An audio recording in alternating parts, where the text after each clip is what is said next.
Hi, wins ഗില്ലിഗന്റെ പൊറിബസ് episode 2-3 ആണ് ഇന്നത്തെ വീഡിയോയിൽ ഞാൻ എക്സ്പ്ലെയിൻ ചെയ്യാൻ വേണ്ടി പോകുന്നത്. 2-3 ഒരുമിച്ച് ചെയ്യേണ്ട കാരണം എന്ന് വെച്ചാൽ ഇതിൽ വലിയ വ്യത്യാസമോ കാര്യങ്ങളൊന്നുമില്ല കേട്ടോ. ഇത് ഏകദേശം നമ്മുടെ ഈ വൈറസ് അഫക്റ്റ് ചെയ്തതിന് ശേഷം ഇതെങ്ങനെയാണ് നമ്മുടെ ലോകം എങ്ങനെ ഏത് രീതിയിൽ മാറി എന്നുള്ള കാര്യമാണ് ഈ 2 എപ്പിസോഡിലും പറയുന്നത്.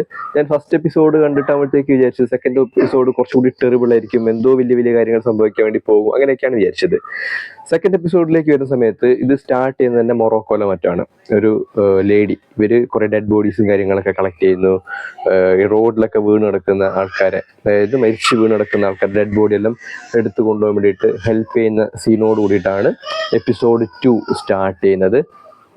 എപ്പിസോഡ് 2ന്റെ സെൻട്രൽ ക്യാരക്ടർ അവിടെ കാരോലിനാണ് കേട്ടോ, റൈറ്റർ കാരോലിൻ. അപ്പോൾ ഇവരുടെ ഫ്രണ്ട് ഹെലന്റെ ഡെഡ് ബോഡി അടക്കം ചെയ്യാനുള്ള പരിപാടിയിലേക്കാണ് ഇവർ വന്നിട്ടുള്ളത്. അപ്പോൾ അവരുടെ വീട്ടിലേക്ക് പുതുതായിട്ടൊരു ക്യാരക്ടറിനെ ഇൻട്രൊഡ്യൂസ് ചെയ്യും. പൈറേറ്റഡ് ലേഡി എന്നാണ് ഇവരെ ആദ്യം ഇൻട്രൊഡ്യൂസ് ചെയ്യുക. പിന്നീട് ആ ക്യാരക്ടറിന് ഒരു പേരും കാര്യങ്ങളും കൊടുക്കുന്നുണ്ട്. സോസിയ എന്നാണ് ക്യാരക്ടറിന്റെ പേര്. അപ്പോൾ ഈ സോസിയയുടെ ഇൻട്രൊഡക്ഷൻ, അപ്പോൾ ഞാൻ വിചാരിച്ചത് സെക്കൻഡ് എപ്പിസോഡ് കൂടിയിട്ട് ഈ ബാക്കിയുള്ള ആൾക്കാർ, അതായത് ഈ വൈറസ് അഫക്ട് ചെയ്ത ആൾക്കാരെല്ലാം കൂടി കാരോലിനെ അറ്റാക്ക് ചെയ്യാൻ വേണ്ടി വരും, അങ്ങനെയൊക്കെയാണ് ഞാൻ വിചാരിച്ചത്. നിർബന്ധിച്ച് അവരെ പോലെ തന്നെ ആക്കും, അതായത് ഈ സോംബി ആക്കി മാറ്റുന്നൊക്കെയാണ് ഞാൻ വിചാരിച്ചത്. പക്ഷെ ഇതിൽ എന്ത് പറ്റിയെന്ന് വെച്ചാൽ ബാക്കിയുള്ള എല്ലാ ആൾക്കാർക്കും, അതായത് ഈ വൈറസ് അഫക്ട് ചെയ്ത എല്ലാ ആൾക്കാർക്കും ഈ കരോലിനെ സഹായിക്കണം, ഹെൽപ്പ് ചെയ്യണം എന്നുള്ളൊരു മെന്റാലിറ്റിയിൽ ജീവിക്കുന്ന ആൾക്കാരാണ്. അല്ലെങ്കിൽ കരോലിനെ എങ്ങനെയെങ്കിലും ഹെൽപ്പ് ചെയ്ത് അവരുടെ മനസ്സ് മാറ്റി ഇവരെ പോലെ സോംബിയാക്കി മാറ്റുക എന്നുള്ളതാണ് അവരുടെ ഒരു പ്ലാൻ എന്ന് പറയുന്നത്. അത് വളരെ ഓപ്പൺ ആയിട്ട് പറയുന്നുണ്ട്. വേറെ എക്സ്ട്രാ അജണ്ടയും കാര്യങ്ങളൊന്നുമില്ല കേട്ടോ, ഒന്നും ഹൈഡ് ചെയ്ത് വെക്കുന്നൊന്നുമില്ല. അവരുടെ ഓപ്പറേഷൻ കാര്യങ്ങളെല്ലാം വളരെ സ്ട്രൈറ്റ് ആണ്, അവർ കൃത്യമായിട്ട് പറഞ്ഞു തരും. ഭയങ്കര ഓപ്പൺ മൈൻഡഡ് ആണ് എന്ന് മാത്രമല്ല, ചെറിയ കുട്ടികൾ വരെ ലോകത്തെ കുറിച്ചിട്ടും മറ്റുള്ളവരെ കുറിച്ചിട്ടൊക്കെ എല്ലാവരെ കുറിച്ചും വ്യക്തമായ ഐഡിയ ഉണ്ട്. എന്ത് സംഭവിച്ചു, അല്ലെങ്കിൽ ഈ സയൻസിനെ കുറിച്ച്, ഹിസ്റ്ററിയെ കുറിച്ചൊക്കെ നല്ല ധാരണയുള്ള ഒരു എൻസൈക്ലോപീഡിയ പോലെ നടക്കുന്ന ആൾക്കാരാണ്. എന്ന് മാത്രമല്ല, ഇവർക്ക് ഈ ലോജിക്ക് എന്നൊരു സാധനമൊന്നുമില്ല, മനസ്സിലല്ലേ? ലൈക്ക് ഇപ്പൊ നമ്മൾ ഈ എയോടെല്ലാം കാര്യങ്ങൾ ചോദിക്കില്ലേ, എന്തിനെ കുറിച്ച് വേണമെങ്കിലും അവർ പറയും, എന്ത് വേണമെങ്കിലും നമുക്ക് ചെയ്തുതരും ചെയ്യും. അങ്ങനെയാണ് ബാക്കി വൈറസ് അഫക്ട് ചെയ്ത ആൾക്കാരുടെ ലൈഫ് എന്ന് പറയുന്നത്. ഓക്കെ, അപ്പൊ ഈ കരോലിൻ വെച്ചാൽ കരോലിൻ ഹെലന്റെ ഡെഡ് ബോഡി അടക്കം ചെയ്തതിനു ശേഷം ഈ ലോകത്ത് ഈ വൈറസ് അഫക്റ്റ് ചെയ്യാത്ത 11 ആൾക്കാർ കൂടി ഉണ്ടല്ലോ, കരോലിനെ കൂടാതെ 10 ആൾക്കാർ കൂടി ഉണ്ട്. അവരെങ്ങനെയെങ്കിലും കണ്ടുപിടിക്കണമല്ലോ. അങ്ങനെ അവരെ കണ്ടുപിടിക്കണം, അല്ലെങ്കിൽ അവരെ മീറ്റ് ചെയ്യണമെന്ന് ഡിമാൻഡ് ചെയ്യും. ആരോട്? നമ്മുടെ സോസിയ അല്ലെങ്കിൽ പൈറേറ്റ് ലേഡിയോട് പറയും. അവരതിന് വേണ്ടിയിട്ടുള്ള സൗകര്യങ്ങളൊക്കെ റെഡിയാക്കി കൊടുക്കും. അപ്പോൾ ആദ്യം വരുന്നത് ഇംഗ്ലീഷ് ഭാഷ, അതായത് ഭാഷ ഒരു പ്രശ്നമാണല്ലോ, കമ്മ്യൂണിക്കേറ്റ് ചെയ്യാൻ പറ്റുന്ന ആൾക്കാർ വേണമെന്ന് പറയും. അപ്പോൾ ആദ്യത്തെ 5 ആൾക്കാർ വെച്ചാൽ ഇംഗ്ലീഷ് സംസാരിക്കാൻ പറ്റുന്ന ആൾക്കാരായിരിക്കും. അങ്ങനെ അവരെ മീറ്റ് ചെയ്യുന്ന സമയത്ത് അവർക്ക് ആർക്കും ഒരു പ്രശ്നമില്ല, മനസ്സിലായി? ഈ കരോലിന് മാത്രമേ ഉള്ളൂ ഈ ലോകം എന്തുകൊണ്ട് ഇങ്ങനെ, ഈ മനുഷ്യന്മാരൊക്കെ ഇങ്ങനെ എന്തുകൊണ്ട് മാറി, ഇവരെത്രയും പെട്ടെന്ന് ശരിയാക്കണം എന്നുള്ളൊരു സാധനം, അങ്ങനെ ഒരു തോട്ട് കരോലിന് മാത്രമേ ഉള്ളൂ. ബാക്കി ആർക്കും ഒരു പ്രശ്നമില്ല. എന്ന് മാത്രമല്ല, ബാക്കി എല്ലാ ആൾക്കാരും വരുന്നത് അവരുടെ വീട്ടിലുള്ള ബന്ധുക്കളെല്ലാം കൂട്ടിയിട്ടാണ്. ഓക്കെ, ബന്ധുക്കളെ കൂട്ടിയിട്ടെല്ലാം വന്നിട്ടുണ്ട്. അപ്പോൾ സംഭവം എന്താ വെച്ചാൽ, ഇത് കുറേ നാൾ മുമ്പ് തന്നെ ഈ ഒരു പ്രോസസ്സ് നടക്കുന്നുണ്ട്. അതായത് മനുഷ്യന്മാരെല്ലാം ഇങ്ങനെ സോംബികളായി മാറുന്നുണ്ട്. പക്ഷെ ഏറ്റവും അവസാനമാണ് അവിടെ കരോലിൻ്റെ അടുത്ത് എത്തിയത്. അല്ലെങ്കിൽ കരോലിൻ അത് നോട്ടീസ് ചെയ്യാൻ വേണ്ടി തുടങ്ങിയത് ഏറ്റവും ലാസ്റ്റാണ്. ബാക്കി എല്ലാവരും അത് ബാധിച്ചു കഴിഞ്ഞു. അവരതുമായിട്ട് പൊരുത്തപ്പെട്ട് ഫ്രണ്ട്ലി ആയി ജീവിക്കാൻ വേണ്ടി തുടങ്ങി. പക്ഷെ അവർ ഓക്കെയാണ്, അതെല്ലാമായിട്ട് ഓക്കെയാണ്. അവർക്ക് അങ്ങനെ ഇത് മാറണമെന്നോ അല്ലെ പഴയ പോലെ ആവണമെന്നൊന്നും ഒന്നുമില്ല. അവർക്ക് ഇതേപോലെ തന്നെ മുന്നോട്ട് പോയാൽ മതി.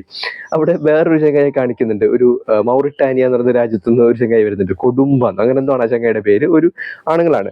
ഇയാളെന്ന് വെച്ചാൽ ഈ അവസരം നല്ല രീതിയിൽ മുതലാക്കുന്നുണ്ട്. ഇയാൾ വൈറസ് അഫക്ട് ചെയ്തിട്ടില്ല, പക്ഷെ ഇയാൾക്ക് എന്തൊക്കെയാണോ ലൈഫിൽ വേണ്ടത് അതെല്ലാം ഇയാൾ മറ്റുള്ളവരെ കൊണ്ട്, അതായത് വൈറസ് അഫക്ട് ചെയ്ത ആൾക്കാരെ കൊണ്ട് ചോദിച്ചു വാങ്ങി അയാൾക്ക് വേണ്ടതെല്ലാം ചെയ്യുന്നുണ്ട്. ഒരു ലക്ഷറി ലൈഫാണ്, അടിപൊളി ലൈഫാണ്. ഇയാൾ വരുന്നത് തന്നെ അമേരിക്കൻ ഈ ഇതില്ലേ എയർഫോഴ്സിന്റെ വലിയൊരു എയർക്രാഫ്റ്റിലാണ് ഇയാൾ വരുന്നത്. അടിച്ചുപൊളി ലൈഫാണ്. അയാൾ നല്ല രീതിയിൽ ഇതിനെ മുതലാക്കുന്നുണ്ട്. പക്ഷെ കരോലിന് ഇതുമായിട്ട് തീരെ യോജിച്ചു പോകാൻ വേണ്ടി പറ്റുന്നൊന്നുമില്ല. ഇതാണ് സെക്കൻഡ് എപ്പിസോഡിൽ പറയുന്നത്. ഇനി സെക്കൻഡ് എപ്പിസോഡിൽ നിന്ന് തേർഡ് എപ്പിസോഡിലേക്ക് വരുന്ന സമയത്താണ് ഈ കാര്യത്തിൽ കുറച്ചുകൂടി ക്ലാരിറ്റിയും കാര്യങ്ങളൊക്കെ വരുന്നത്. തേർഡ് എപ്പിസോഡ് സ്റ്റാർട്ട് ചെയ്യുന്നത് തന്നെ ഈ ഹെലനും കരോലിനും തമ്മിലുള്ള അവര് പണ്ട് നോർവേയിൽ ഇങ്ങനെ പോയതും കറങ്ങി നടന്ന് ആ ഒരു ചെറിയ ഭാഗം കാണിച്ചിട്ടാണ് ഈ എപ്പിസോഡ് സ്റ്റാർട്ട് ചെയ്യുന്നത്. അതെന്തുകൊണ്ട് കാണിച്ചു എന്നുള്ള കാര്യം നമുക്ക് ഈ എപ്പിസോഡിന്റെ ലാസ്റ്റ് ആകുമ്പോഴത്തേക്ക് മനസ്സിലാകും. അപ്പൊ ഇതിലും നമ്മുടെ സോസിയയും കാരോലിനുമാണ് മെയിൻ ലീഡ് റോൾസിൽ വരുന്നത്. അപ്പോൾ ഇവരെ പരമാവധി സഹായിക്കുക, ഇവരുടെ ലൈഫ് കുറച്ചുകൂടി ഈസി ആക്കി കൊടുക്കുക, ഇങ്ങനെയുള്ള കാര്യങ്ങളാണ് എപ്പിസോഡ് 3യിലും പോകുന്നത്. ഇതിൽ ഭയങ്കര അത്ഭുതമായിട്ട് തോന്നുന്ന ഒരു കാര്യം എന്ന് വെച്ചാൽ 2 കാര്യങ്ങൾ സംഭവിച്ചു. ഒന്ന്, ഈ കാരോലിൻ ഒരു ദിവസം ഈ നമ്മുടെ സൂപ്പർ മാർക്കറ്റ് പോകുമ്പോഴത്തേക്ക് അവിടുത്തെ എല്ലാ റാക്കും കാലിയാണ്, ഒറ്റ സാധനം പോലും ഇല്ല. അപ്പോൾ ഇവർ ഈ പറഞ്ഞ സോസിയെ വിളിക്കും, എന്നിട്ട് ചോദിക്കും എന്താണ് പരിപാടി. ചോദിക്കുമ്പോഴത്തേക്ക് ഇവർ പറയും ഞങ്ങൾ എല്ലാ സ്ഥലത്തുനിന്നും ഈ ഭക്ഷണ സാധനങ്ങളും അല്ലെങ്കിൽ ആൾക്കാർക്ക് ആവശ്യമുള്ള ഈ ഗ്രോക്കറിയും കാര്യങ്ങളെല്ലാം എടുത്തിട്ടുണ്ട്, അത് ഞങ്ങൾക്ക് വളരെ ഈസി ആയിട്ട് ഡിസ്ട്രിബ്യൂട്ട് ചെയ്യാൻ വേണ്ടിയിട്ട് അങ്ങനെ എടുത്തതാണ്, അല്ലാതെ കൊള്ളയടിച്ചിട്ട് കൊണ്ടുപോയതൊന്നുമല്ല, കട്ടുകൊണ്ടുപോയതൊന്നുമല്ല. ആർക്കാണോ ആവശ്യം അല്ലെങ്കിൽ ആരാണോ ഇതിനു വേണ്ടിയിട്ട് ഇവരെ വിളിക്കുന്നത് അവരിലേക്ക് എത്രയും പെട്ടെന്ന് എത്തിച്ചു കൊടുക്കുക, അങ്ങനെ ഈസി ഡിസ്ട്രിബ്യൂഷന് വേണ്ടി ചെയ്തതാണ്, അല്ലാതെ നിങ്ങളെ പട്ടിണിക്കിട്ട് കൊല്ലണം ആ ഒരു ഉദ്ദേശം ചെയ്തല്ല. ആ ഒരു രീതിയിൽ സംസാരിക്കും. എന്നിട്ട് കുറച്ച് കഴിയുമ്പോഴത്തേക്ക് കരോലിൻ കാണുന്ന ഒരു കാഴ്ച എന്ന് വെച്ചാൽ കുറേ ഈ കണ്ടെയ്നർ ലോറീസ് അതിന്റെ ഫ്രണ്ടിൽ വന്ന് നിൽക്കും. അതിൽ നിന്നെല്ലാം കുറച്ച് ആൾക്കാർ ഇറങ്ങും, കണ്ടെയ്നർ ലോറി ഓപ്പൺ ചെയ്യും, അവിടുന്ന് സാധനങ്ങളൊക്കെ എടുത്ത് ഈ സൂപ്പർ മാർക്കറ്റ് മൊത്തം ഫില്ല് ചെയ്ത് കൊടുക്കും. അതെങ്ങനെയാണോ മുമ്പുണ്ടായത് അതേപോലെ ആക്കി കൊടുക്കും. അവർക്ക് ആവശ്യമുള്ള സാധനങ്ങൾ എടുത്തിട്ട് കരോലിൻ പോവുകയും ചെയ്യും. പിന്നെ ഒരു കാര്യം എന്ന് വെച്ചാൽ ഇതിൽ രണ്ടാമത്തെ കാര്യം എന്ന് പറയുന്നത് ഇവര് ഒരു ഗ്രനേഡ് വേണമെന്ന് പറയും ആര്, കരോലിൻ.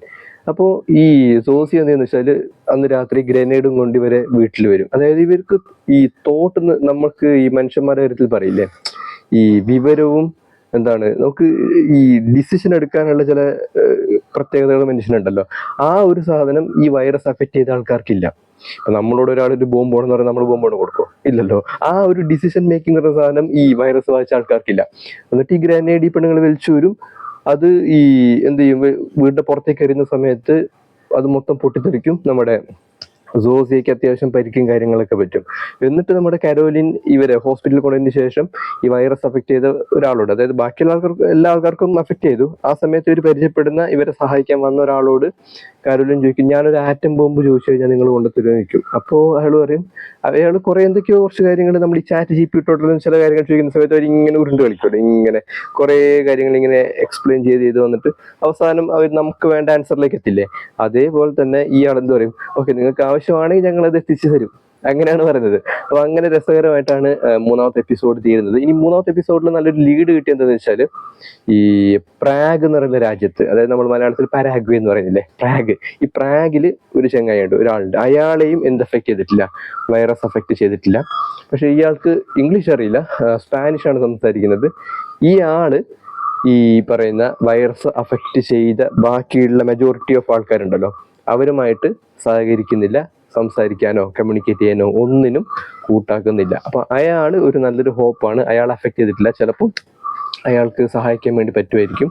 സോ അങ്ങനെയാണ് എപ്പിസോഡ് 3 അവസാനിക്കുന്നത്. സോ എപ്പിസോഡ് 2ഉം എപ്പിസോഡ് 3യും നല്ല ഇൻട്രസ്റ്റിംഗ് ആയിരുന്നു. ഈ വൈറസ് അഫക്റ്റ് ചെയ്തതിന് ശേഷം എങ്ങനെയാണ് സാധാരണ, അതായത് ബാക്കിയുള്ള ആൾക്കാരുടെ ലൈഫ്, കരോലിന്റെ ലൈഫ്, ഇതൊക്കെ എങ്ങനെയാണെന്ന് കാണിച്ചിട്ടാണ് എപ്പിസോഡ് 2ഉം 3യും അവസാനിക്കുന്നത്. ഇനി എപ്പിസോഡ് 3യിൽ ഞാൻ ആദ്യം പറഞ്ഞില്ലേ, ഹെലനും നമ്മുടെ ഈ കരോലിനും അവർ ടൂർ പോയൊരു കാര്യം കാണിച്ചു വന്നത്. അതിന്റെ കാര്യം എന്ന് വെച്ചാൽ ഈ ഹെലന്റെ കൂടെയുള്ള ലൈഫ് എങ്ങനെയായിരുന്നു, അല്ലെങ്കിൽ ഹെലൻ എങ്ങനെയായിരുന്നു, ഹെലന്റെ ആഗ്രഹങ്ങൾ എങ്ങനെയായിരുന്നു, ഇതെല്ലാം നമ്മുടെ സോസിയൊക്കെ അറിയാം. മനസ്സിലായോ? അതായത് ഹെലനുമായി ബന്ധപ്പെട്ട എല്ലാ കാര്യങ്ങളും, ഹെലനുമായിട്ട് നല്ല ലോകത്തിലുള്ള എല്ലാ മനുഷ്യരെ കുറിച്ചിട്ടുള്ള എല്ലാ ഐഡിയാസും, അവരുടെ കുട്ടിക്കാലം എങ്ങനെയായിരുന്നു, അവരുടെ എല്ലാ കാര്യങ്ങളും ഈ വൈറസ് അഫക്റ്റ് ചെയ്ത ആൾക്കാർക്ക് അറിയാം. അപ്പോൾ പലപ്പോഴും കരോലിൻ നമ്മുടെ ഈ പെണ്ണുങ്ങളെ പൈററ്റ് ലേഡിയെ വാൺ ചെയ്യുന്നുണ്ട്, നിങ്ങൾ ഹെലനുമായിട്ട് ബന്ധപ്പെട്ട എല്ലാ കാര്യങ്ങളും മറക്കണം എന്നൊക്കെ പറഞ്ഞിട്ട്. സോ ഇതാണ് episode 3. See you in the next video.